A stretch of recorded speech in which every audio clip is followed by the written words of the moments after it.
동해 지역에 잇따른 코로나19 집단 감염 사태 소식 여러 번 전해드렸습니다. 지난달 대규모 감염 사태 이후 40일 넘게 확진자 발생이 이어지면서 동해시의 방역 대응에 문제가 있는 게 아니냐는 지적이 나오고 있습니다. 김영호 기자가 보도합니다. 지난달 17일부터 어제까지 동해시에서 발생한 누적 확진자는 222명. 대규모 1차 감염 사태는 2주 동안 지역 사회에 영향을 주다 소강 상태에 접어들었습니다. 사태 초기에 거리 두기 2.5단계를 2주 동안 시행해 전 시민의 40%가량이 검사받는 등 선제적 대응이 이루어졌습니다.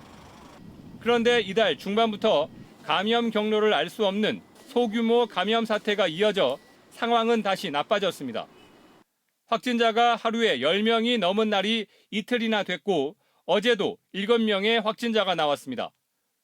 강원도와 질병관리청에서 역학조사를 벌였는데도 뚜렷한 대응책을 제시하지 못하고 있습니다. 동해시 같은 경우에도 감염 경로가 불명이긴 한데 5인 이상 사적 모임 금지라든지 그다음에 이번에 설을 맞이해서 어떤 수도권에 있는 가족들이 모인다든지 이런 부분들을 좀 타이트하게 단속을 하거나 동해시는 현재 도내 모든 지자체와 같은 2단계 사회적 거리 두기를 실시 중입니다. 하지만 확진자 3분의 2가 인구 밀집 지역인 청곡동과 북삼동에서 발생했고 가족 간 전파를 매개로 소그룹으로 퍼지며 사태는 장기화되고 있습니다. 감염 경로를 알 수 없는 확진자 1명이 전파시키는 인원이 5명에 달할 정도로 전파력이 큰데 아직까지 지역사회에 숨어있는 무증상자를 찾아내지 못하고 있습니다. 동해시는 이동과 영업을 강제로 제한하기보다는 맞춤형 검사로 확진자를 찾아내는 방안을 추진 중입니다. 인구 밀집 지역부터 한 집에 1명씩 검사를 실시해 감염 고리를 끊겠다는 겁니다.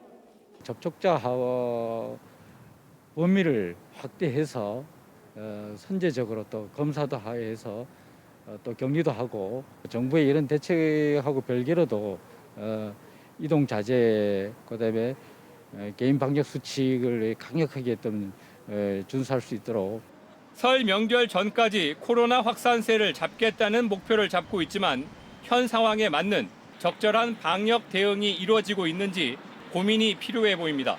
MBC 뉴스 김영호입니다.